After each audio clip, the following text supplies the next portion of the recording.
fica até difícil assim falar,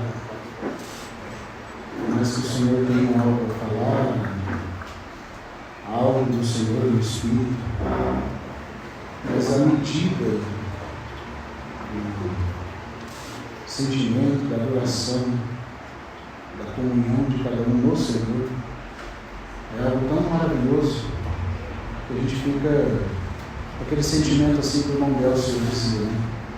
Se nós fôssemos embora agora, já teria valido a pena ter vindo. Aleluia. Glória a Deus. Amém. Porque nós conseguimos tocar de forma coletiva no amor do Senhor. Desde a introdução que o Gui deu aqui, acho que o coração de todos nós dá testemunho da mesma coisa. Amém. Sentimos a mesma coisa. Que o Senhor tem se dispensado em amor. E que nós somos tão dignos disso, irmãos. Verdade. Nós somos merecedores, irmãos. Mas Ele nos ama. Amém. Glória a Deus. O Senhor Jesus nos ama, irmãos. Obrigado, Jesus. Obrigado, Senhor. Não há ninguém que nós possamos encontrar que nos ame tanto. Verdade. Esteja tão apegado a nós na afeição pura. Senhor, obrigado, Senhor. Verdade. Obrigado por nos amar assim. Por não nos dar o que nós merecemos. E nos dar o que nós não merecemos. Compaixão, graça,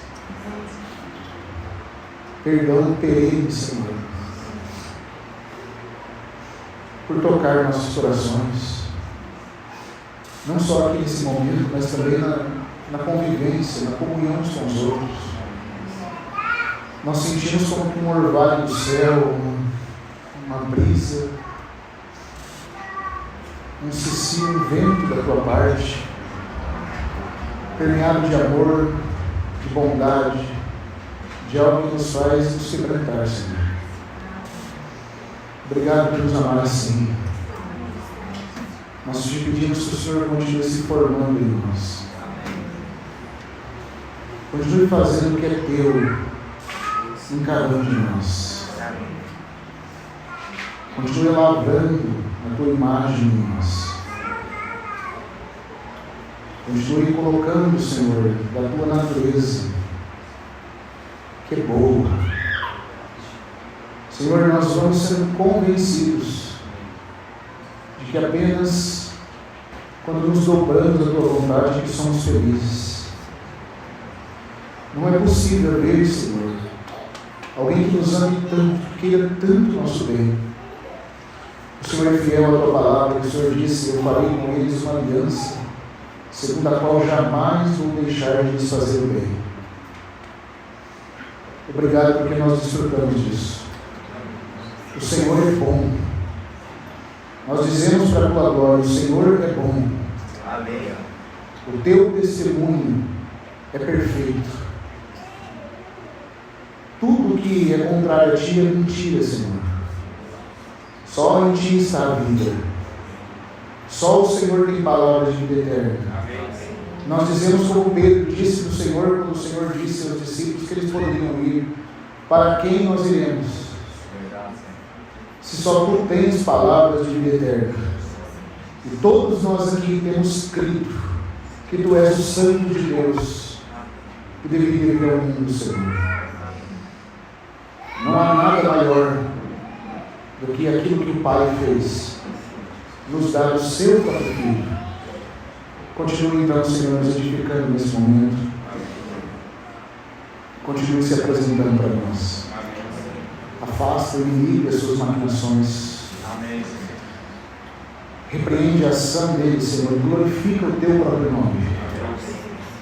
É o que nós te pedimos no nome do Senhor Jesus. Amém. Amados, tem tantas coisas que a gente poderia continuar ainda vendo dentro da própria tipologia do tabernáculo, para falarmos do testemunho do Senhor. O irmão F. Meyer, eu lembrava hoje essa frase com alguns irmãos, ele dizia que os tipos são tão precisos quanto a matemática. Alguns irmãos dizem que nós não podemos criar doutrinas baseadas em tipologias. Mas como diz o irmão Arnold Chiplou, se alguém diz isso, não é com base na Bíblia. Porque o autor de Hebreus cria um monte de doutrinas baseadas na tipologia. E ele nos encoraja a prosseguirmos. Os irmãos lembram que nós lemos em Hebreus 9 hoje, a hora que ele vai falando sobre aquela figura do Santo dos Santos, a mobília do santuário.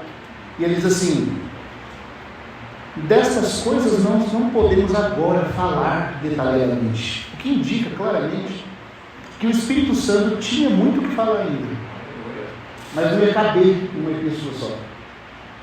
Então, o próprio Espírito Santo, que é nosso Senhor e Mestre na palavra, ele cria doutrinas, sim, com base na tipologia. Se a tipologia é baseada numa verdade e consegue desvendar melhor a glória do Filho de Deus, por que nós não vamos usar?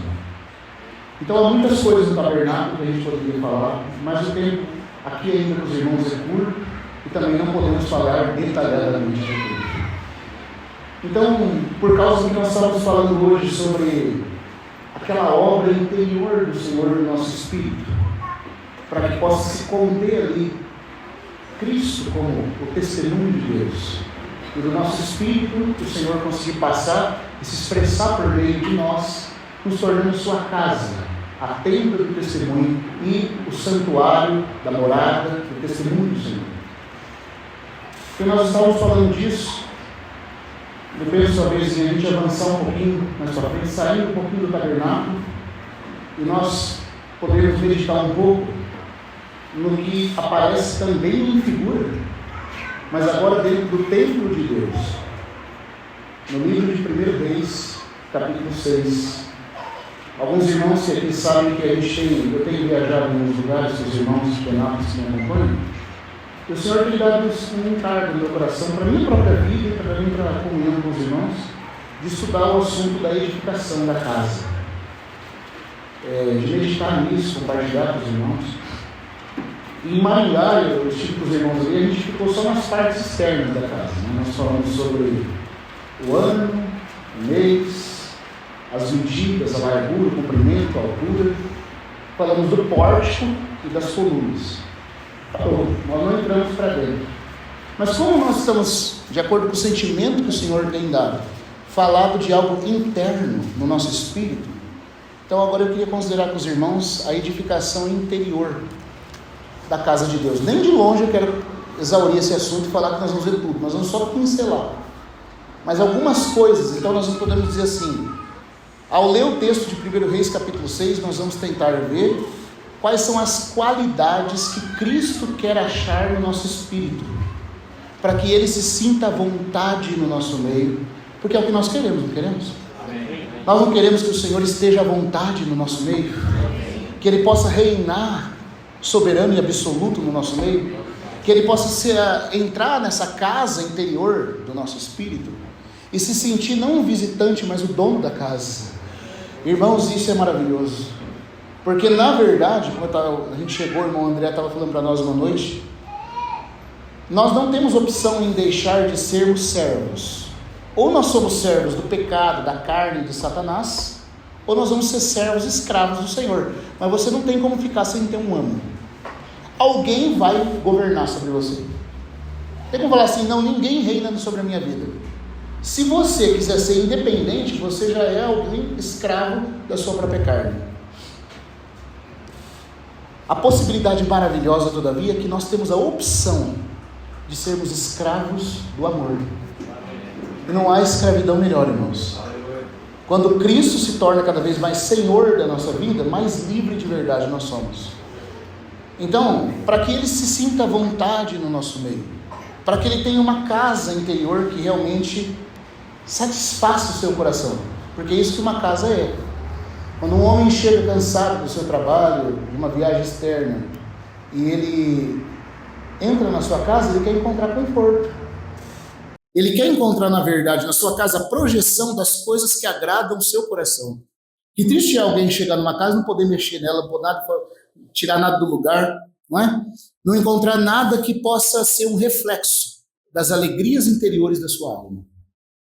E a casa de Deus é para Deus, irmãos. Deus é que tem que se sentir à vontade. Deus é que tem que reinar soberano.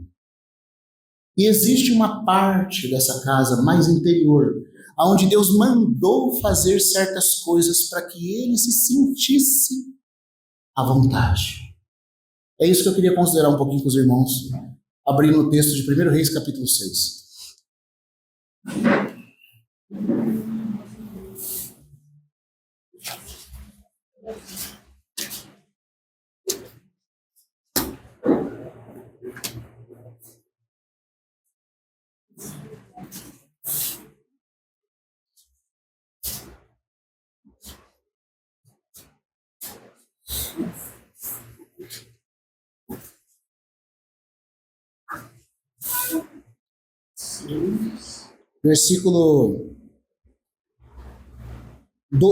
Versículo 15 em diante.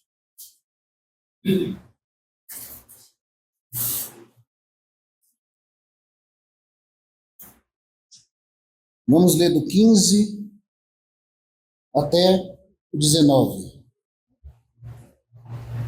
Eu vou ler na textual, tá?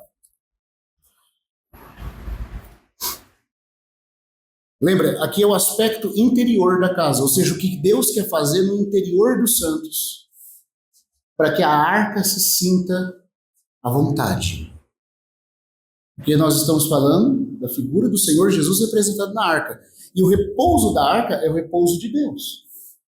Porque a arca carrega o testemunho do Senhor e se torna, sob o propiciatório, o trono de misericórdia do Senhor. Os pés dele repousavam sobre a arca e do meio da arca ele se declarava ao sumo sacerdote e a Moisés. Então, se nós lermos do versículo 15, todos os versículos anteriores falam das coisas externas da casa que também tem seu lugar. Se os irmãos quiserem, por exemplo, eu não vou deixar de dizer aos irmãos que um irmão que elaborou muito nisso, que os irmãos podem ler e ganhar muito, inclusive ajudou a mim nesse sentimento interior. Um dia eu estava compartilhando com o Lucas sobre essa questão do crescimento, do quebrantamento interior. A Bíblia tem certas coisas, irmãos, que ela mostra o caminho do quebrantamento. E um irmão que me ajudou muito nisso foi o irmão Gínia Francesco. Ele tem uma série chamada El Motivo de la Casa de Deus. E essa série, O Motivo da Casa de Deus, é uma série. Ele tem lá o primeiro livro, La Casa y el Sacerdócio. É um estudo sobre o tabernáculo e o serviço dos levitas, de quase 800 páginas. Muito precioso. Depois, existe também um terceiro que é El Libro de las Jornadas, o livro das jornadas. E depois tem um terceiro que é El Templo de Deus, o templo de Deus. E aí vem ainda um quarto livro, que seria o avanço tipológico do altar de bronze. Esses 4 livros compõem essa parte dessa série. Os irmãos podem depois ler, vai com certeza ser de muito maior riqueza. Certo? Eu só vou compartilhar com os irmãos o aspecto interior. Então vamos ler do versículo 15 ao 19. E revestiu o lado interior dos muros da casa com tábuas de cedro. Recobriu-os de madeira por dentro, desde o chão da casa até as paredes do forro, e cobriu o piso da casa com tábuas de cipreste. Construiu os 20 côvados na parte traseira da casa com tábuas de cedro, desde o piso até o teto. Assim lhe edificou o santuário interior, o lugar santíssimo. O santo dos santos agora do templo, não mais só do tabernáculo. Seria legal, não dá para a gente fazer isso agora, talvez amanhã, a gente projetar uma imagem do templo de Salomão, não do Macedo, tá? É o templo de Salomão mesmo. O templo de Salomão, para você ter a imagem, para você entender, porque a imagem do tabernáculo ajuda a gente a entender. A do templo, irmãos, ele tinha uma casa, então, que tinha 30 côvados de altura, era 20 côvados de largura e 60 de comprimento. Esse era o tamanho do templo. A parte interior tinha 40 côvados. E era dividido em santo lugar e santo dos santos. Dentro do santo dos santos, ele fez essa obra aqui que está sendo falada. Lembra que o santo dos santos é uma figura do nosso espírito, aonde o Senhor deve repousar e onde nós devemos encontrá-lo. Quando nós tocamos no Senhor no nosso espírito, então nós vivemos a realidade do sacerdócio espiritual. Então nós conseguimos produzir adoração verdadeira, comunhão verdadeira. Eu não sei se eu consigo expressar isso para os irmãos, mas vocês não sentiram que hoje, e todos os dias que nós estamos juntos, parece que tem um incenso, um perfume no nosso meio? Uma doçura, um amor, um quebrantamento. Isso, irmãos, é fruto de tocarmos o Senhor e sermos tocados por Ele. Isso é fruto de nós nos voltarmos a Ele no Espírito. Então a realidade daquele altar queimando incenso na presença dEle faz com que o aroma de Cristo apareça no nosso meio. E nós queremos isso. Eu não sei os irmãos, mas eu acho que eu sei, na verdade, sim. Ninguém aqui está desejando mais nada além disso, não é? Isso é a coisa mais preciosa, irmãos. E que ele possa continuar fazendo isso. Então, há uma obra interior no Santo dos Santos que ele faz. Ele mandou Salomão, porque Salomão não construiu essa casa baseada nas ideias da cabeça dele. Davi recebeu a planta de Deus, segundo o livro de Crônicas fala, e entregou a Salomão conforme o modelo da edificação da casa. E nós sabemos que o livro de Hebreus vai dizer que essa casa aqui era só figura da verdadeira casa que ele está fazendo. Então nós estamos lendo, tocando realidade espiritual. Aqui diz que o Santo dos Santos ficou pronto, então. Aí continuando, o que diz aí? A casa, ou seja, a nave da parte da frente tinha 40 côvados. Agora olha o versículo 18, né? Olha que interessante. Por dentro, na parte interior da casa, a casa estava revestida de cedro, talhado em forma de colossíntidas. Tem uma outra tradução? Com botões, flores e o que mais? Tudo era cedro. Botões, a dela fala, e flores. Aonde aparece a palavra botões, a textual seguindo mais o hebraico colocou colossíntidas. Então a casa era de pedras. Só que Salomão tinha que revestir as pedras com cedro. A pedra estava lá, mas não podia aparecer. O segredo da edificação é as pedras da casa não aparecerem. O que isso indica, irmãos? E havia uma madeira que tinha que revestir aquelas pedras. Madeira de cedro. O que isso significa? Quem são as pedras agora da casa de Deus? Quem? Somos nós. Ele não fala que nós somos pedras vivas, sendo colocadas justapostas umas sobre as outras edificadas? Então nós precisamos estar na edificação, mas nós não podemos aparecer. Sabe qual é o problema de divisão, de briga, de rixa entre os irmãos? Todo mundo quer aparecer um pouco.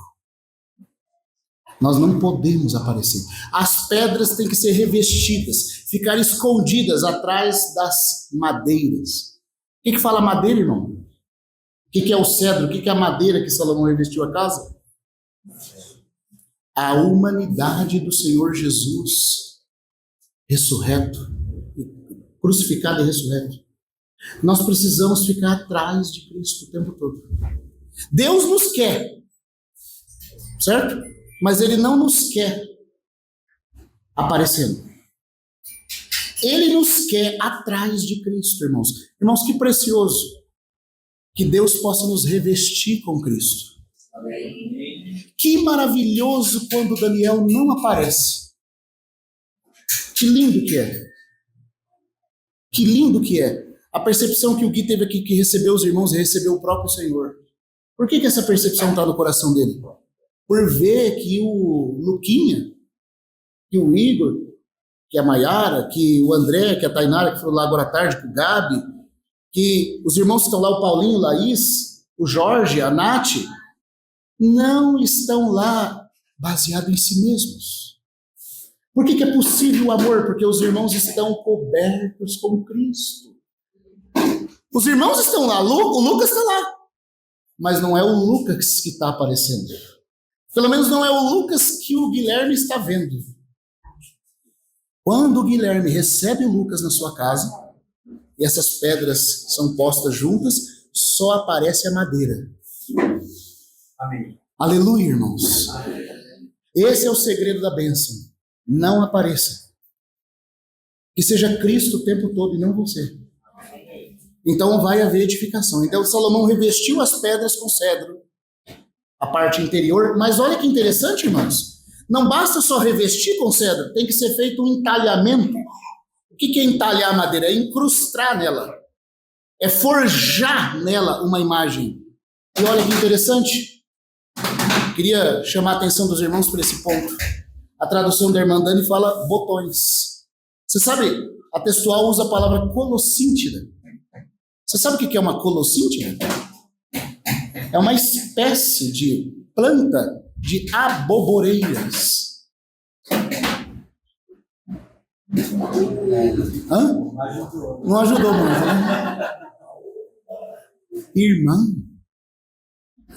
Eu me lembro do irmão Gino compartilhando isso conosco assim numa mesa de café. E ele falou assim: irmão, Deus gosta de abóboras. Deus gosta tanto de abóboras que mandou incrustar nas paredes de sua casa o ornamento de abóboras. Deus quer encontrar muitas abóboras na parte mais interna da sua casa, no nosso espírito, para que o Senhor se expresse em plenitude no nosso meio. Ele quer encontrar o que essas abóboras representam. Porque assim como um homem chega em casa e vê a casa do seu gosto, ele se satisfaz, ele se sente livre. O Senhor só vai se sentir livre no nosso meio se tiver as colossíntidas lavradas no nosso espírito, cravadas em nós. Mas o que é a colossíntida? Por que abóbora, irmão? Tanta coisa para Deus mandar desenhar. Ele põe as pedras, reveste elas com cedro, é você não aparecendo, só Cristo. E não só Cristo aparecendo, mas Cristo formado em você em um aspecto visto na colossíntida. A colossíntida é uma abóbora ou uma cabaça silvestre. E quando você vai na palavra hebraica colossíntida aqui, você tem que descobrir na Bíblia onde se fala mais dessa colossíntida, dessa planta, para você descobrir o que ela significa. E existe um lugar onde Deus falou dessa planta. Os irmãos lembram que Nínive era uma grande cidade diante de Deus, terrível nos pecados. Irmãos, os ninivitas eram tão malignos que, segundo os historiadores seculares, Nínive era uma cidade com mais de 80 quilômetros de extensão de muralha, quadrada, 80 quilômetros de cada lado, e havia uma largura tal sobre a muralha que andava 4 carruagens lado a lado em cima do muro. A muralha tinha 80 metros de altura. E tinha mais de 80 torres dentro da cidade. Era impenetrável. Só que os ninivitas eram grandes pecadores. Sabe o que eles faziam, irmãos? Eles eram tão maus, que a misericórdia longa de Deus, chegou um tempo que Deus falou: eu preciso julgá-los. Até Deus falou: não dá mais. Sabe o que eles faziam? Eles iam para as guerras, pegavam o melhor herói do povo, da nação contra quem eles iam lutar, matavam o povo, rasgavam a barriga das grávidas, tiravam a pele das pessoas e faziam festa com as peles das pessoas. O rei de Nínive, no palácio da Assíria, ele colecionava crânios humanos, e foram desenterrados, inclusive.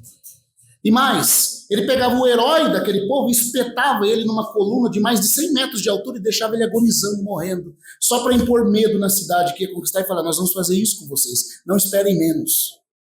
Você pensa, um povo tão mau desse? Aí Deus disse para Jonas: vai, Jonas, vai à cidade de Nínive e apregou-a contra ela. Diga que ela será destruída. E a gente sabe da história. Apressou-se Jonas, mas para fugir da presença do Senhor. Mas aí tinha o quê? Tinha um patriotismo em Jonas. Ele era um profeta, mas não quebrantado, como diz o irmão Deus. Por quê? Porque ele pensava o seguinte: se eu for lá e pregar, eu sei como é que é o coração de Deus. Se esse povo se arrepender, Deus vai perdoar eles. Eu não quero isso. Eu não quero isso porque primeiro esse povo merece ser julgado. Irmão, tem ou não tem muito crente assim? Eu conheço uma crente, inclusive da minha família, que ora para Deus matar o inimigo dela. Você vai ver só. Vou dobrar meu joelho, assim, né? Você vai ver só. Quem te viu passar na prova e não te ajudou. Quando vê você na bênção, vai se arrepender. Vai estar na plateia e ver você no palco. Vai olhar e ver Jesus brilhando em você. Quem sabe no seu pensamento, como Jonas, sem quebrantamento, você vai dizer: Deus, como vale a pena a gente ser fiel. Na verdade, a minha prova tinha um gosto amargo. Mas agora que aquele infeliz está me vendo aqui triunfando, a minha vitória hoje tem sabor de mel. O Jonas sem quebrantamento. Sabe por quê, irmão? Depois os irmãos leiam o livrinho do irmão Deus para estar melhor explicado. Ele chega em Nínive. Engraçado que para os marinheiros ele fala: eu sirvo a Yahvé, que fez o céu e a terra, criador do céu e da terra. Yahvé é o Deus da aliança, do pacto, do Deus que se importa. Para os marinheiros ele fala o nome de Deus. Quando chega em Nínive, ele não usa uma vez o nome Yahvé. Ele só fala assim tem dito Elohim. Elohim é o Deus altíssimo, distante. Ou seja, Deus não se importa com vocês. Deus é Deus criador, vai fulminar vocês mesmos. Assim diz Elohim: Nínive será destruída. Porque ele não queria que Nínive se arrependesse. Primeiro, porque ele queria que Nínive pagasse pelos seus pecados. Segundo, irmão, porque havia uma outra profecia dita que mais tarde Deus usaria os ninivitas para disciplinar Israel. Ele falou: não, de jeito nenhum. Esse povo maligno aí, disciplinar o meu, de jeito nenhum. Que caia sobre eles. Agora eu pergunto: você tem ou não tem crente assim? Que recebeu o Senhor, mas o coração é tão duro. Não consegue ter os afetos que o Senhor tem. E ele fala: Nínive será destruída. E o que acontece, irmãos? Mesmo ele não querendo, o povo se arrepende. O rei fica tão comovido com a mensagem, que ele faz passar um pregão na cidade e manda que homens, dos maiores até o menor, e todos os animais se vestissem de pano de saco, fosse colocado cinza sobre a cabeça. O irmão Deus sempre fala: eu queria estar lá para ver a galinha com um pó de cinza na cabeça, irmão. Um pano de saco. Porque todo animalzinho teve que se entrar na demonstração do arrependimento. Aí o Jonas sai da cidade, sobe lá, o desfiladeiro fica lá olhando, falando: vamos ver o que vai acontecer. E para surpresa dele, o povo se arrependeu, e Deus, está escrito, se arrependeu do mal que traria sobre Nínive. Irmãos, que amor do Senhor, irmãos. Na linguagem, como o irmão Deus costuma falar, Jonas, o Senhor morreu assim, né? Mas Jonas queria fazer assim na mão do Senhor. Ó. Fora desses dedinhos aqui fica Nínive. Pode entrar qualquer... Nínive? Não. O Senhor falou: não, Jonas, vai ficar assim, ó. Eu amei o mundo. Aleluia, irmãos. Ele amou o mundo, mas Jonas queria fazer assim, ó. Aí o que acontece? Ele fica lá olhando para ver se a cidade vai ser destruída. Quando ele vê que Deus não vai destruir mais a cidade, aí ele fica bravo. Fica irado. Ele fala assim... Ele fica bravo, irmãos. Retira a minha vida. Não era isso que eu temia? Que eu dizia? Se eu fosse pregar, o Senhor ia alongando, o Senhor ia acabar voltando atrás com relação a esse povo? Aí Deus chega assim delicado para ele e fala: é razoável, Jonas, essa tua ira? Ou seja, para um pouquinho que pensa. É razoável? Tem fundamento isso aí? É razoável até a morte a minha ira. Aí o que o Senhor faz, irmãos? Para ensinar uma lição para ele? Para mostrar o que mais tem valor para o coração de Deus, Deus faz uma planta crescer. E faz sombra sobre a cabeça de Jonas. Aí ele fica gostoso debaixo da planta. Puxa, Deus é bom mesmo, né? Cuidou de mim. Porque a cidade pode morrer, mas eu estou bem. Né? Por isso que é razoável, você está preocupado, porque o sol está queimando a sua testa. Você está pedindo a morte. E não se importa com 120 mil crianças, fora animais e homens na cidade. Você está entendendo a discrepância aqui? Você se importa tanto com a sua pessoa, a ponto de não se importar com 120 mil crianças. Porque a cidade de Nínive tinha 600 mil homens. Era uma grande cidade, mas tinha 120 mil crianças, irmãos, que não sabiam discernir entre a mão direita e a esquerda. Mas Jonas, desde que a plantinha faz sombra para ele, está tudo bem. Oh, irmão, que crente egocêntrico. Que crente só preocupa-se consigo mesmo. Tem irmãos que são assim. Se o raio caiu na casa do vizinho, Deus continua sendo amor. Tu és santo, tu és amor, te amo, Senhor. Te ofereceremos sacrifício de louvor. Quando acontece com ele, cadê Deus? Cadê o amor de Deus? Oh, meu Deus do céu, mas Deus era bom até onde? Só porque sua casa não tinha sido atingida. Eu ouvi um irmão responder uma pessoa que perguntou para ele assim: pastor, eu perdi minha filha. Depois dela contrair um vírus, ela morreu. Onde está Deus e o amor de Deus nisso? Sabe o que esse irmão falou, irmão? Detalhe, esse irmão tinha enterrado 2 filhos. Ele, todavia, falou para ela assim: que coisa, né? Podia ter sido com o vizinho, né? Olha a resposta que ele deu. Podia ter sido com o vizinho, né, irmã? Aí ele falou assim para ela: você está falando com um homem que enterrou 2 filhos. Essa besteira egocêntrica, todavia, não passou pela minha mente. Mas você sabe qual é o problema? Você nunca entendeu quem é Deus de verdade. O problema é isso. Porque Deus é bom até que você não tenha que perder um filho. O vizinho perdeu, você ainda está glorificando a Deus. O problema é quando acontece com você. Sabe, é tão egocêntrico que a gente pensa assim: se aconteceu comigo, Deus não é mais amor. Irmãos, quantas crianças estão morrendo na África nesse momento? E todavia nós estamos louvando o Senhor aqui pelo amor dele. Quer dizer que só não pode acontecer conosco? Pode acontecer com qualquer um, menos conosco. Se acontecer conosco, aí Deus não é mais amor. Nós nunca paramos para pensar de forma racional que o problema seria muito maior se eu pelo menos tivesse misericórdia das outras crianças. Mas como não aconteceu, os irmãos estão entendendo? Como não aconteceu comigo, Deus é amor.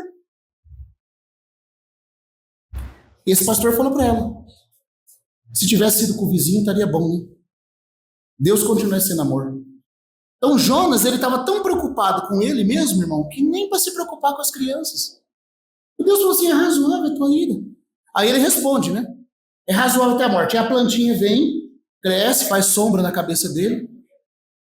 Ele está lá deitado, descansando. O Senhor envia um bicho que come a planta. Ele pede a morte de novo.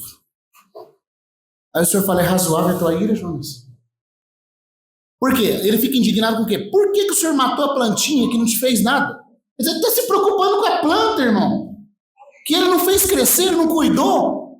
Mas ele não está atentando para o arrependimento no coração de 120 mil crianças e de muitos adultos e animais.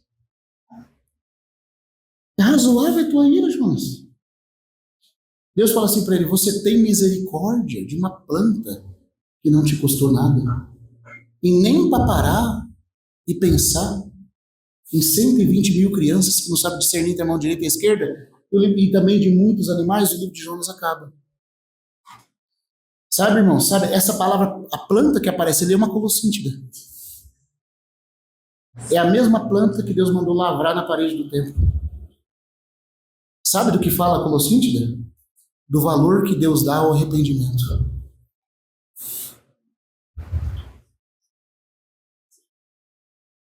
Do valor que Deus dá a um coração contrito e quebrado, irmãos. Porque Jonas se importou com a planta. Ele teve misericórdia da planta. A misericórdia e o quebrantamento do coração de Jonas foi em relação à planta. E ele estava se esquecendo da cidade. E Deus quis ilustrar para ele com a planta que a cidade havia produzido fruto de arrependimento. Assim como as colossíntidas frutificam as abóboras, havia um fruto que Jonas não estava atentando. O fruto de arrependimento no coração dos ninivitas.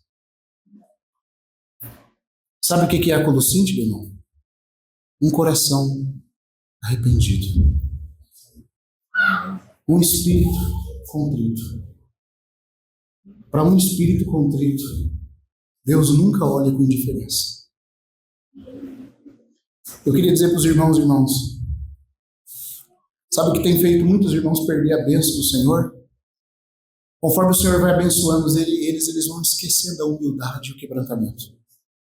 Eles vão esquecendo quem eles são. Começam a se sentir importantes.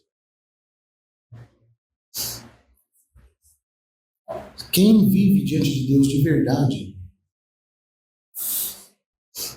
não tem nada do que se gloriar.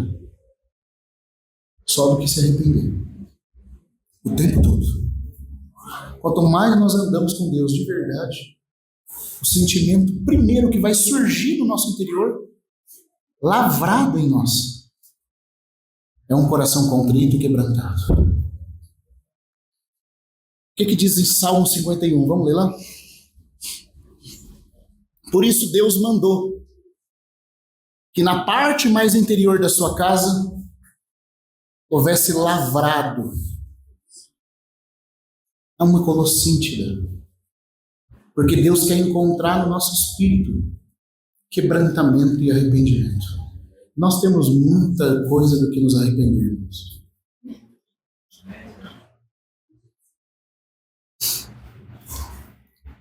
Se alguém anda perto de Deus, é impossível, irmão, a gente não andar perto do Senhor e continuar achando que nós estamos bem na fita.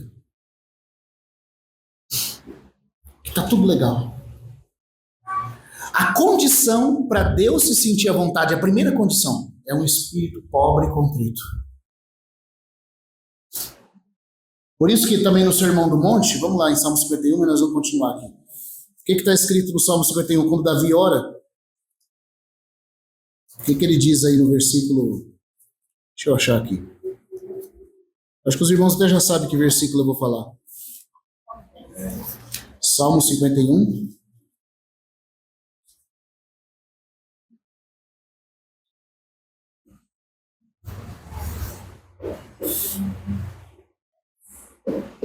Versículo 17.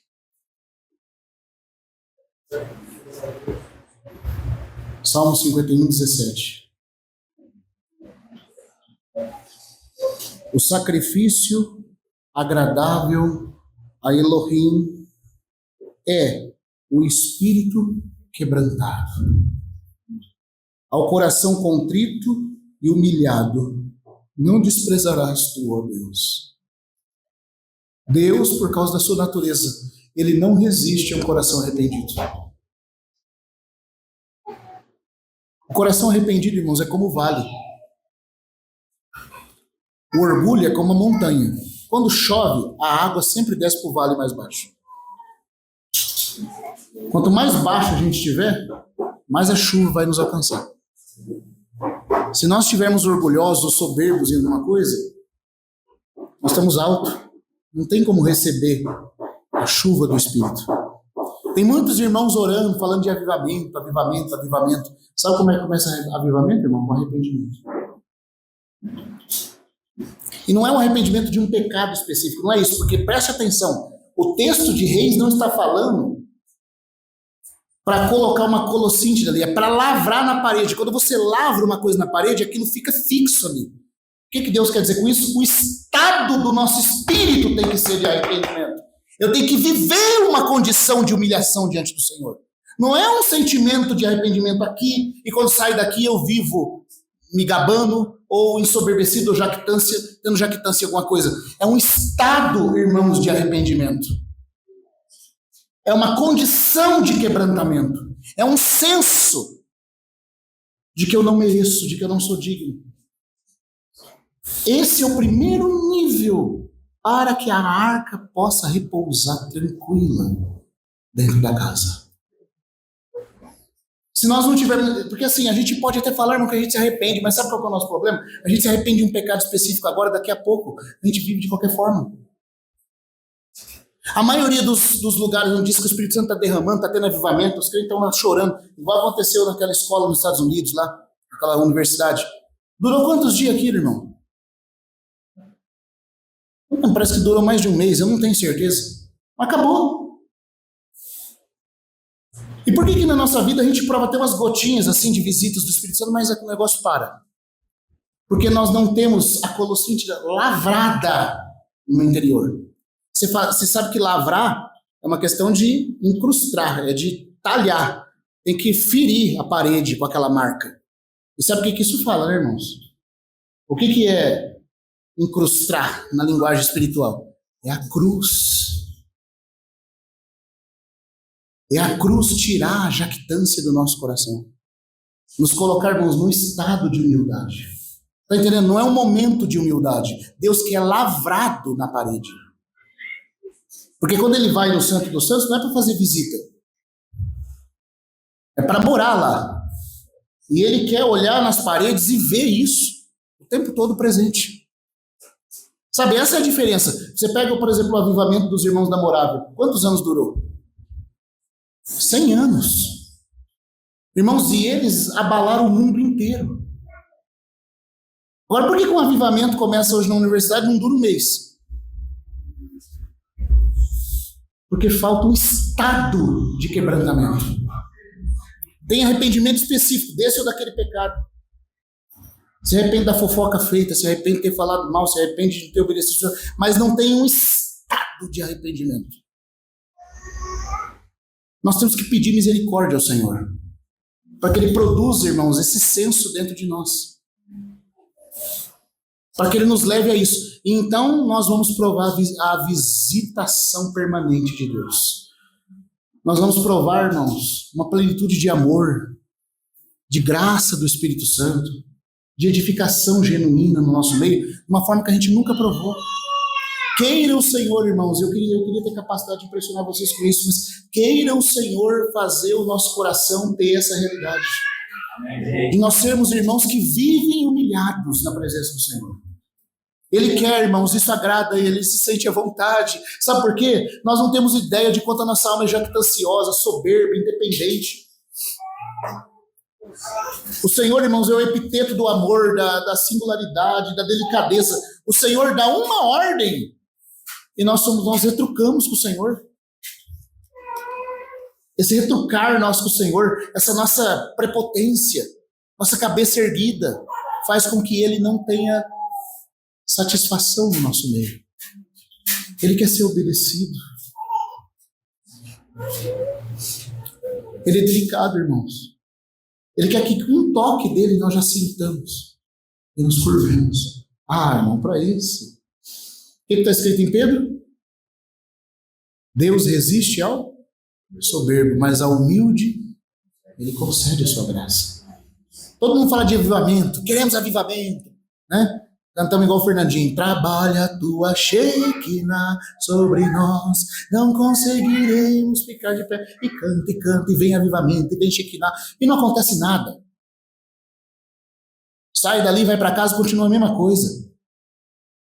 Não cai ninguém no chão. Se cair também é só na alma. Por que não acontece nada, irmão? Orações não são respondidas. Falta poder. Poder, que a gente estava conversando hoje lá na casa da irmã Márcia, com alguns irmãos ali, falando sobre a realidade que alguns irmãos têm de poder e outros não provam isso. Por quê? Por que o Senhor não dispensa graça abundante, irmão? Falta quebrantamento, irmãos. Falta humildade, delicadeza com o Senhor. O Senhor é muito fino, irmãos. Eu ia contar aqui uma história, uma anedota, só para ilustrar isso. Uma vez eu vi o irmão Gino, os irmãos que conheceram sabem que ele era um homem muito íntimo de Deus. E olha, irmãos, ele estava numa casa e eles estavam falando, olha para você ver que coisa. O nível de percepção dele com o Senhor. Eles estavam numa casa falando a respeito de um irmão, do comportamento de um irmão, assim como um gracejo, brincando. Como a gente costuma fazer. E ele estava na primeira parte só ouvindo. Aí ele disse que a hora que ele foi falar, ele foi brincar também, entrou uma pessoa e ele falou o que ele não devia ter falado brincando, mas o Senhor se ofendeu com aquilo. Porque a hora que a pessoa entrou pela sala, ele disse que ao olhar para ela, vocês sabem que o irmão Gino às vezes tinha visão aberta, né? O Senhor abriu os olhos, ele via o espiritual da coisa. Ele viu o Senhor de costa. com um franzino no senho, desaprovando aquela conversa. E tipo assim, se vocês continuarem, eu vou embora. Mas do jeito que ele viu, como estava ali no calor do momento, ele acabou falando. E ele disse que ele viu o Senhor saindo de costas. E ele passou, irmãos, aquela tarde e o outro dia inteiro clamando a presença do Senhor de novo. O toque do Senhor. Você fala, mas o Senhor não podia perdoar? Ele não perdoar para comunhão, sim, irmão. Mas eu estou falando aqui é de vida plena com o Senhor. Uma coisa é Deus te perdoar para ter comunhão com você, outra coisa é Ele aprovar você no governo dele, nos tratos dele, na fineza dele. E ele clamou o Senhor, e clamou o Senhor. E, irmãos, ele fala assim, e no meu interior tudo se embotou. E eu senti que o Senhor não era palpável mais. E eu clamava ao Senhor, até que o Senhor se compadeceu de mim. E ele fala isso, ele diz que ele viu o Senhor se aproximar dele com as mãos feridas, e das mãos do Senhor havia um derramamento de sangue sobre ele, e ele se sentiu purificado e restaurado. Mas ele fala assim, a nossa indelicadeza com o Senhor é o que impede de nós termos uma permanente alegria do Espírito Santo. E uma plenitude da presença dele conosco, irmãos. Ele quer encontrar um estado de arrependimento no nosso meio. Não é que nós não vamos falhar, mas se nós tivermos um coração, sabe? Uma condição de pedir para ele nos dar sensibilidade, vai ser diferente, irmãos. Porque aquele que tem o estado de arrependimento não demora para confessar pecado, não demora para tratar o que tem que ser tratado. Porque está lavrado no espírito dele isso. O Senhor quer se sentir à vontade. Qual que é a primeira bem-aventurança do Sermão do Monte? São 8, né? Qual que é a primeira? Bem-aventurados os pobres de espírito, porque deles é o reino dos céus. Se você for ver, aquelas bem-aventuranças são um degrau após o outro. Uma leva a outra como consequência. Muito precioso isso. A primeira bem-aventurança é pobre de espírito. O texto original grego fala mendigos de espírito. O que é alguém mendigo de espírito? É alguém que sabe que nada tem, nada pode e nada é. Quem vive num estado de espírito desse, facilmente vai galgar as outras bem-aventuranças. Porque aquele que sabe que nada tem, nada pode e nada é, o que vai acontecer com ele? Ele vai chorar. A segunda bem-aventurança não é bem-aventurados que choram, porque serão consolados? Então, se você for pobre de espírito, não tendo nada, não podendo nada e não sendo nada, vendo a sua condição real, você vai chorar, irmão. E sabe o que vai acontecer como consequência depois de você chorar? Você vai ser manso. O que é alguém manso? Depois ele fala, bem-aventurados os mansos, porque eles herdarão a terra. Mas uma bênção está levando a outra. Mas presta atenção que para a primeira bem-aventurança ele fala assim, dos pobres de espírito é o reino dos céus. Ou seja, o Senhor está querendo dizer que se a pessoa for pobre em espírito, certamente ela vai vivenciar todas as outras bênçãos e vai ter uma entrada garantida no reino dos céus. Porque o pobre de espírito, irmão, ele não tem dificuldade para trilhar o caminho do crescimento espiritual. Você vai chorar e vai ser manso. Por quê? A mansidão é aquela característica de alguém que não luta pelo que ele acha que é direito seu. Ô, irmãos, que dificuldade a gente tem para ser manso? Não é? A gente pensa assim, não, se eu tiver errado, tudo bem. Mas não vem na minha razão, não. É tipo assim, sou crente, mas não sou bobo. Não é? Na minha razão, ninguém toca, não. Isso aí é uma característica de alguém que não é manso. O manso não reivindica como seu o que é direito. Mas por que você se torna manso? Porque você chora. Por que você chora? Porque você sabe que você nada tem, nada é e nada pode. Pobre de espírito. Se você e eu sabemos que nada temos, nada somos e nada podemos, quando alguém não nos tratar segundo a gente acha que deve ser tratado, nós não vamos ficar ofendidos, porque nós sabemos que nós merecemos menos do que aquela pessoa está dando. Então você percebe como uma bênção leva a outra?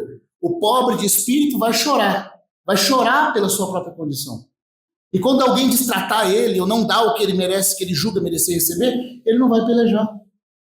A mansidão é consequência de pobreza de espírito quebrantado. Diferente do povo de Israel, né? O povo de Israel era o contrário. Quando Moisés deu a lei, tudo que o Senhor falou, faremos. Pode jogar no nosso peito aí que nós damos conta do recado. Mas o discípulo é alguém que sabe que não pode, não tem e não é nada daquilo que o Senhor está esperando. Então, Senhor, se alguma coisa vai ser feita, é o próprio Senhor que tem que fazer. Eu não dou conta. Me ajuda. Sabe o que é isso? Esse estado de espírito vai produzir uma coisa, irmão. Vai produzir dependência no nosso coração. E aquele que depende, irmão, atrai a presença de Deus. Tá vendo? Isso é simples. Qual que é o segredo? Você pode perguntar, mas irmão, qual que é o segredo para ser? Eu estou falando isso aqui, irmão, não estou falando como doutor aqui, como alguém que está nessa posição, como alguém que está dando exortação. Eu estou falando para mim mesmo, porque o Senhor tem tocado meu coração para isso nesses dias. Como que eu preciso viver num estado de arrependimento? Num estado onde os meus irmãos não são inferiores, onde eu olho cada irmão superior a mim mesmo, porque essa é a realidade.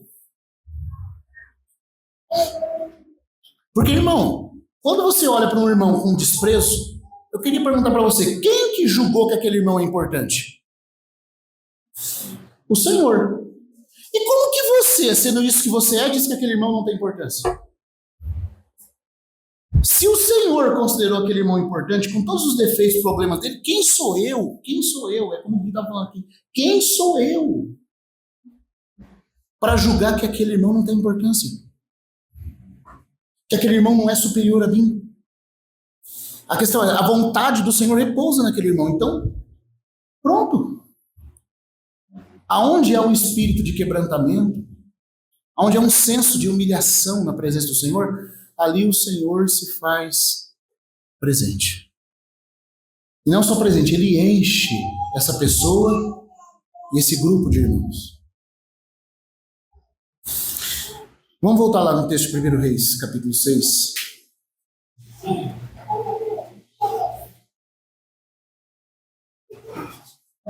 Em Isaías o Senhor também diz, assim diz o alto, o sublime, habito, aquele que habita a eternidade, habito um alto e sublime trono, mas também estou próximo dos abatidos e contritos de espírito. O Senhor é como a chuva está lá no alto, mas ela desce para os vales mais baixos.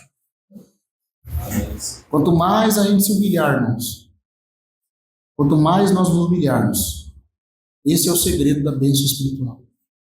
Esse é o segredo do Senhor estar cômodo no nosso meio. Dele nos fazer crescer espiritualmente, nos dar luz, discernimento, graça. Tudo vem pelo estado de quebrantamento. O irmão Atmani falava assim, antes da unção, o sangue. A unção segue o limpar. Se não passamos pelo Calvário, Pentecoste não virá. Devem poços ser cavados para a chuva os encher. Se não entregarmos tudo, Cristo não nos dará o seu poder. E aí ele dizia no final, não peço por maior poder, mas por mais profunda operação da cruz. Porque se a cruz opera em nós, então o poder vem espontaneamente. Mas a cristandade, irmãos, de uma forma geral, perdeu isso. Todo mundo está clamando poder, está clamando presença de Deus, e é show, e é evento, e agora que é o grande movimento. Mas não muda nada. Nem na vida das pessoas que estão ali naquele evento, nem na vida da sociedade. Continua sendo um cristianismo fraco, sem testemunho, sem realidade, sem nada. Sabe por quê? Está todo mundo querendo ser cabeça e não ser cauda. Está todo mundo querendo mandar e não ser mandado. Todo mundo querendo aparecer, até na obra de Deus querendo aparecer. Falta de perdão, falta de arrependimento. Aí, quer falar que o Senhor está fazendo, o Senhor está operando. O Senhor está operando o quê, irmão? Não está operando nada. Está operando nada. E fica uma vida fraca, infrutífera, carnal, miserável. É uma vida, infelizmente, irmãos, uma vida miserável, a vida que muitos cristãos vivem. O Senhor tem plenitude, o Senhor já fez tudo para nós termos as realidades, para termos a presença real, constante dele conosco, mas continua vivendo uma vida miserável. Porque não quer se quebrantar. Não quer abrir mão. Desde o perdão que tem que ser pedido, do perdão que tem que ser liberado. Desde o aceitar com mansidão a injustiça feita. Aí, quer falar de poder? Mas aqui fala que essas coisas eram ornadas dentro do santuário interior. Vamos ler aqui no capítulo 6, versículo, a gente leu 19, né? Olha aí, ó.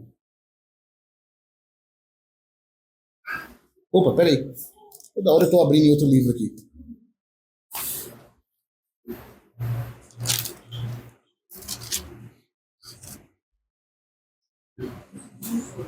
Primeiro Reis 6, versículo 19.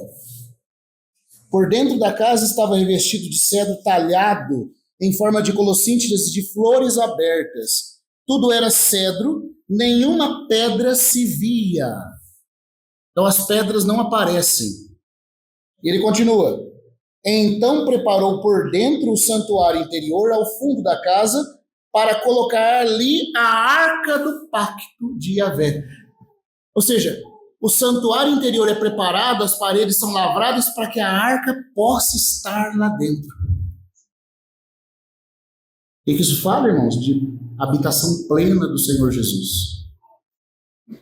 Eu vou concluir isso aqui mostrando uma coisa para os irmãos. Queria repartir também esse sentimento. Todos nós aqui temos o Espírito Santo. Não tem um irmão aqui que recebeu o Senhor que não tem o Espírito Santo.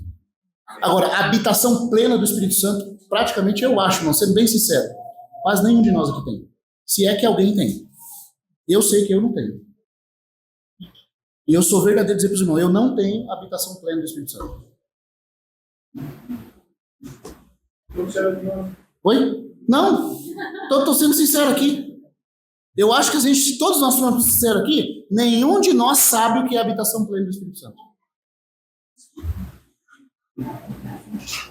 Porque existe, irmãos, uma diferença entre o Espírito Santo habitar dentro de nós e ele poder ser cômodo, senhor da casa e permear. Tem condições a serem cumpridas para que a arca possa estar fixa dentro da casa. Eu quero ler alguns versículos para os irmãos para mostrar isso. E sabe por que eu estou lendo isso para os irmãos? Porque não só em mim, eu quero que no nosso coração de todos nós seja produzido um desejo por isso. Amém. Se o Senhor não puder fazer tudo essa noite, mas que pelo menos haja um desejo da gente ter uma mudança real de vida, irmãos. Amém. Chega de oração orada não respondida, chega de fraqueza, chega de vergonha de pregar o evangelho, chega de uma vida fraca de testemunho. Sabe por quê? Porque a gente fica assim... Desculpa falar aqui, mas os irmãos, tem tantos irmãos aí, né, nos movimentos aí, nós temos o Espírito, estamos cheios do Espírito. Está cheio nada, irmão. Tem certas letras que a gente não deveria cantar, não. Não é a nossa realidade.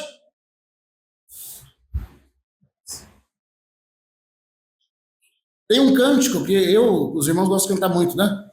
Do pessoal lá do Voz da Verdade, eles falam assim que eles passam pelo holocausto, se limpam no sangue de Jesus, entram no santuário, comem o pão, acende-se uma luz. Entra no Santíssimo, vê o Cordeiro habitado como vê o Cordeiro entronizado como Deus, e o meu caminho é de sacerdote a rei. Sou cheio do Espírito Santo porque já passei pelo véu. Ah, você já passou mesmo? Sua vida demonstra que você é cheio do Espírito Santo? Porque o véu de Cristo já foi rasgado, mas o nosso véu é a carne, irmãos. É o velho homem que tem que ser quebrantado. Você sabe que o tabernáculo tinha 2 véus. O primeiro véu era da reconciliação no altar, para ser perdoado os pecados e ter acesso a Deus. Agora, o segundo véu era para comunhão permanente dentro do Santo dos Santos. E para isso, o segundo véu teve que se romper. O que é o segundo véu, de acordo com Hebreus? Era a carne de Cristo. Então, em Cristo a carne já foi tratada, mas na minha e na sua vida a carne já foi tratada? Esse véu já rasgou? Por isso que nós não temos habitação plena do Espírito Santo. A gente vê falar das histórias dos irmãos, dos homens de Deus cheios do Senhor, A gente comprova isso. O pouquinho, irmãos, que o Senhor produziu de arrependimento e senso da presença dele, que nos fez um pouquinho humilde, a gente já fica tudo alegre assim, desse jeito. Você imagina, irmão, se o Senhor conseguir produzir um estado permanente de humilhação em nós. O que ele não vai ser capaz de fazer por nosso intermédio, irmão?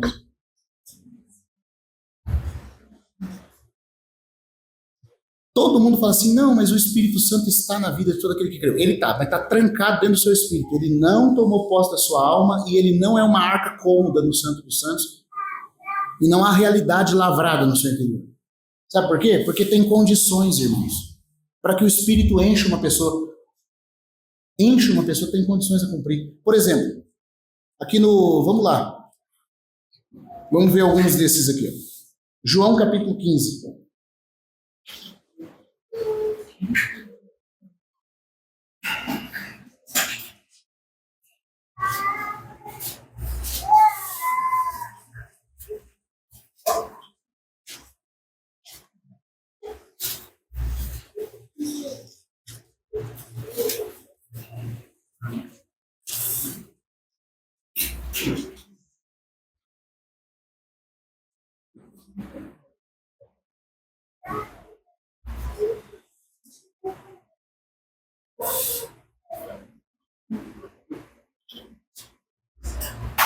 Vamos ler o versículo 12.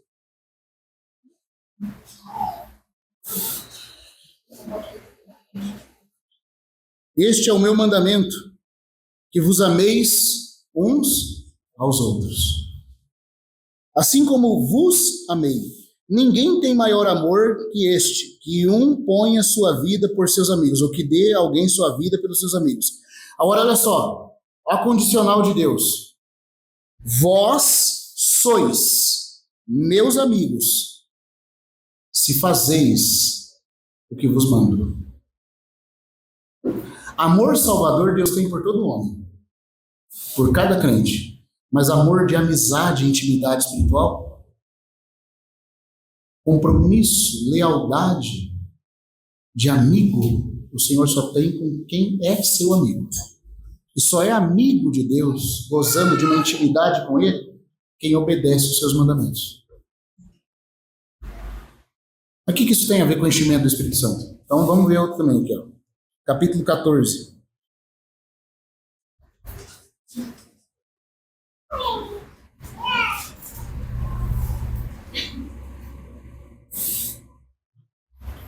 Vamos ver aqui o versículo.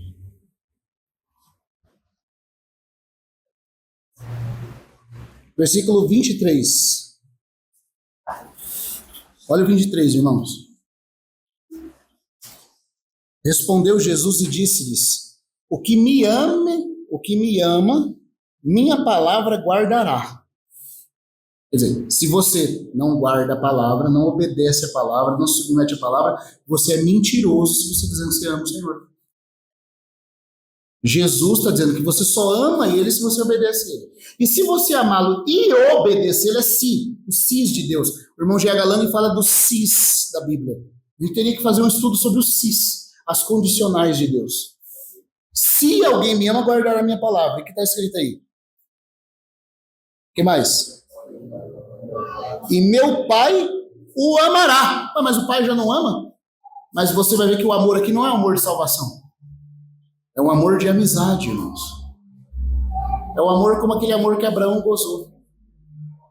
Um amor de amigo, de intimidade. E meu Pai o amará. O que mais? E viremos para Ele e faremos dele. A morada é consequência do quê? Do Pai e do Filho te amarem. Mas para eles te amarem, você tem que o quê? Obedecer a palavra. Então quer dizer o seguinte, se você não obedece a palavra, você não tem a garantia de que o Pai e o Filho vão morar em você. Ah, não, irmão, mas eu sei, porque Cristo entrou em mim pelo Espírito, está no meu Espírito, está no seu Espírito, mas eu estou falando aqui de morada plena. Está entendendo, irmãos? É enchimento do Espírito Santo. Aqui está falando da trindade vindo habitar. E é muito interessante esse verbo habitar, que em grego é kataiokel, que significa fixar residência de forma fixa, enchendo. Então é claro que aqui não está falando de salvação inicial. Aqui está falando de uma pessoa que possa ter a vida cheia do Espírito Santo. Ele tem que ser obediente. Agora, como é que a gente vai obedecer sem quebrantamento? Sem humildade. Sem um estado de espírito humilde. Para terminar, eu queria ler só mais um texto. Efésios 3. Você pode citar para mim João 7, falando assim, mas lá está escrito que aquele que crê receberia o Espírito Santo. Mas aquele receber ali é receber dentro do seu espírito. O que nós estamos falando aqui não é do Espírito Santo habitar no seu espírito apenas. É de ele fixar residência e tomar você por completo. Para que não só a arca seja a arca do testemunho, mas o tabernáculo seja o tabernáculo do testemunho. Então lá em Efésios é muito interessante que Paulo está orando, ó, no capítulo 3, versículo 17 em diante. Vou perguntar para os irmãos, Paulo está escrevendo uma carta para incrédulos ou para quem já é crente? A igreja em Éfeso era o quê, irmão? Crente ou incrédulo? Era crente. Mas que interessante que Paulo vai orar para acontecer com eles. No 3, no Efésios 3, olha o versículo 17.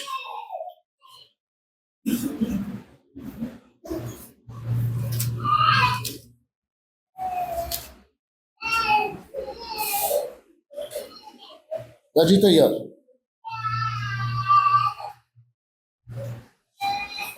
Vamos o 16 primeiro, né? Para que vos dê, ele ora ao Pai, para que vos dê, conforme a riqueza da sua glória, serdes fortalecidos. Porque Cristo já está habitando no seu espírito, você já tem um homem interior, mas a sua vida espiritual pode ser fraca. Então Paulo está orando para o homem interior ser fortalecido com poder. Aí ele continua, pelo seu espírito no homem interior. Mas se o espírito já está tudo bem, já está tudo certo, irmão, para que Paulo está orando? Para o espírito ser fortalecido pelo Espírito Santo. O homem interior aqui é o espírito humano habitado pelo Espírito Santo, mas esse espírito humano tem que ser fortalecido. E aí como é que ele fala que esse fortalecimento, esse enchimento vai se dar? Ele continua, ao habitar Cristo. Mas Cristo já não estava habitando nos Efésios? Se Cristo já estava habitando, a oração de Paulo é vã. Para que ele vai pedir para Cristo habitar onde Cristo já está habitando? É sinal, irmãos, que você pode ser crente por anos, eu posso ser crente por anos. E essa realidade da habitação, nós nunca tocarmos nela. Mas ele está orando para que Cristo habite pela fé nos corações. Isso fala daquelas partes do Santo dos Santos e do Santo Lugar lavrados com colossíntigas. Cristo formado para que a arca possa ter repouso. Habite Cristo em vossos corações a fim de que, arraigados e fundamentados em amor, sejais plenamente capazes de compreender com todos os santos qual é a largura, o comprimento, a altura e a profundidade, e assim conhecer de forma experimental o amor de Cristo. Agora, sabe esse verbo habitar aqui em grego? É kataioikel. É esse verbo que significa fixar residência enchendo para baixo. Cata, daí que vem a palavra cataratas lá no Iguaçu, é queda forte. Cair com forte pressão. Uma água que cai e enche, transborda. Essa é a habitação que Paulo quer que os Efésios provem. Se ele está orando para eles provarem isso, é porque apesar de ser crente, eles não tinham provado, irmão. Só que ele fala que para isso acontecer, os irmãos tinham que estar arraigados e alicerçados em amor. Amor, quebrantamento, humildade. Isso atrai a chuva de Deus. Isso faz a gente ter, irmãos, coisas que a gente talvez não conheceu até agora. Começa a ter facilidade para não reivindicar tanto seus direitos. Orando ao Senhor para te capacitar a perdoar aquele irmão que você não perdoa. Começa, irmão. Você vai ver que toda parte que Cristo mexer e incrustar em você, ele vai encher com a presença dele. Amém. Irmãos, isso é real, irmãos. Ele enche tudo aquilo que ele mexe. Então, aqui está uma condição. Para que Cristo habite, estejam vocês arraigados e alicerçados em amor. Né? Para que nós possamos conhecer. Para que o Senhor seja cômodo no nosso meio. Então, irmãos, que o Senhor tenha misericórdia, sabe? Que Ele produza em nós um desejo crescente de sermos cheios. Eu sei, deixa eu explicar só uma coisa aqui antes de encerrar. Eu prometo que eu paro aqui.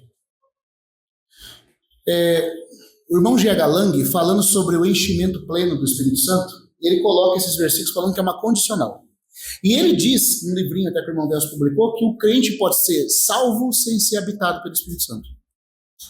Eu lembro quando eu li isso, foi um choque. Eu falei, meu Deus do céu, quer dizer que eu não tenho o Espírito Santo? Então, porque pelas condições que ele põe ali, eu já tinha certeza que eu não tinha. Eu falei, nossa, rapaz, estou perdido então. Né? Eu quero, mas difícil. Aí, eu fui ler um material do irmão Watchmani. E nesse aspecto, o irmão Ni viu uma coisa que o Lang não tinha tocado. Que existe a habitação do Espírito Santo no espírito do crente, mas essa habitação é a habitação inicial. O que Paulo chama aqui de kata yoikel, habitar com força, fixando residência, é a habitação plena. E todos os textos que o irmão Lang apresentava, falando que o crente pode não ser habitado com o Espírito Santo, está falando de habitação plena.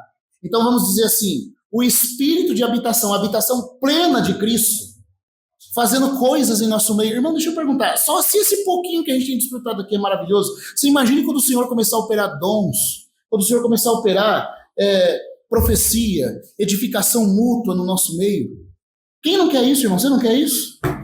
Você não quer que Ele ouça suas orações com mais rapidez? Você não quer que você tenha uma amizade com Ele? Porque você sabe que o amigo faz pelo outro o que não faz por qualquer pessoa. O amigo é comprometido com o amigo. Se Deus é amigo de alguém, esse alguém goza de certos privilégios que o restante não goza. Você não quer a amizade de Deus? Irmão, se a nossa vida cristã não querer amizade com Deus, o que a gente está fazendo? Agora, todos os versículos que o irmão Lang apresentava para falar da habitação, na verdade era habitação plena. Cristo está no espírito de todo aquele que creu. Mas se você e eu não obedecemos a palavra, não nos humilhamos, não vivemos num estado de humilhação diante do Senhor, Ele não pode encher o nosso coração, Ele não pode incrustar o que é da sua natureza em nós. Então Ele quer encontrar isso, irmãos. Né? Aí eu entendi, quando o irmão Ni explicou a diferença entre habitação plena e habitação comum. Foi bom, pelo menos a habitação comum eu tenho. Pelo menos não sou alguém que não tem o Espírito Santo. Todos temos o Espírito Santo. Em todos nós o Senhor está. Mas, nem de longe, eu vou falar pelo menos de mim que a habitação plena do Espírito Santo já é uma realidade. Mas eu quero. Eu desejo, irmãos, que o Senhor nos faça um santuário interior onde a arca encontre repouso. Aonde Ele olha e vê as abóboras lavradas na parede. Deus gosta de abóbora. Abóbora faz bem. O fruto do arrependimento. O estado de arrependimento. Que o Senhor trate cada um de nós para que nós sejamos assim com Ele e uns com os outros. E com todos, irmãos. Bendito seja o Senhor. Se Ele, por misericórdia, produzisse em nós, nós vamos provar um avivamento pessoal que depois vai se estender num avivamento coletivo e nós vamos exibir o Senhor por onde quer que nós vamos. Amém? Que o Senhor continue falando no nosso coração. Obrigado.